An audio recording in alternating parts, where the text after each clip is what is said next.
ጠቅላይ ሚኒስትር አብይ አህመድ ታዬ ደንዳን ከኃላፊነታቸው አነሱ። ጠቅላይ ሚኒስትር አብይ አህመድ የሰላም ሚኒስትር ዴኤታ አቶ ታዬ ደንዳን ከኃላፊነታቸው አነሱ።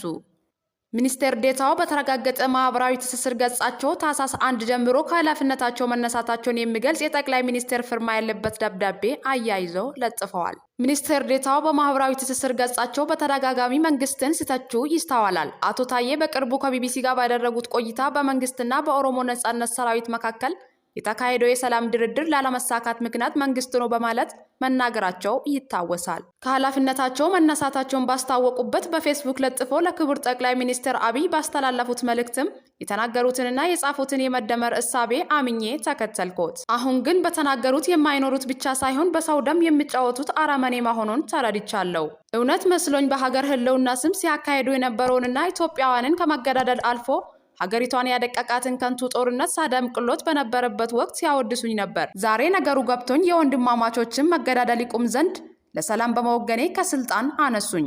ለወንበርና ለመኪና በመገዛት ኦሮሞን በኦሮሞ ለማጥፋት ኦሮሞን ከወንድሞቹ ጋር ለማጥፋት የሚጫወቱትን ቁማር እያየሁ ዝም ባለማለቴ እጅግ ደስተኛ ነኝ።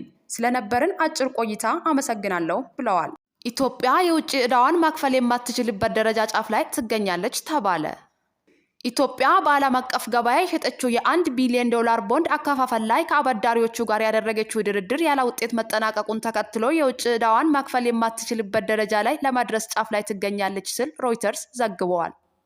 ኢትዮጵያ የቦንድ ግዢዋን ከፈጸሙ ዋና ተቋማት ጋር ያደረገችውን ድርድር ህዳር 28 ቀን 2016 ዓ.ም ያለ ውጤት ተጠናቋል ያለው ሮይተርስ በአንድ ወቅት ፈጣን እድገት በማስመዝገብ ተስፋ ተጥሎባት የነበረችው ሀገር አሁን ብድሯን መክፈል ተስኗታል ሲል ገልጿል። ኢትዮጵያ ስትደራደራቸው ለነበሩ ዋና ቦንድ ገዢዎቿ ታህሳስ 1 ቀን 2016 ዓ.ም መክፈል የሚጠበቅባትን 33 ሚሊዮን ዶላር ወለድ መክፈል እንደማትችል መግለጿን ሮይተርስ የሀገሪቱን የገንዘብ ሚኒስቴር ጠቅሶ በዘገባው አስታውቋል። አትሌት ትዕግስት አሰፋ የዓለም ምርጥ አትሌቶች ሽልማትን አሸነፈች። ኢትዮጵያዊቷ አትሌት ትዕግስት አሰፋ ከስታዲየም ውጪ ባሉ ውድድሮች ባሳየችው ድንቅ የሆነ ብቃት የዓመቱ ምርጥ አትሌት መባሏን የዓለም አትሌቲክስ ሻምፒዮን ይፋ አድርጓል። አትሌቷ በሴቶች ማራቶን 2 ሰዓት 11 ደቂቃና 53 ሰከንድ በማግባት የዓለም ክብረ ወሰን ባለቤት መሆኗ ይታወቃል። ከቀናት በፊት አትሌት ለተሰንበት ግዳይ በስፖርታዊ ጨዋነት የዓለም አትሌቲክስ አሸናፊ አድርጎ መምረጡ የሚታወስ ነው። ትውልደ ኢትዮጵያዊ ፕሮፌሰር ሙላቱ ለማ የ2023 ምርጥ ፕሮፌሰር በመሆን ተመረጡ።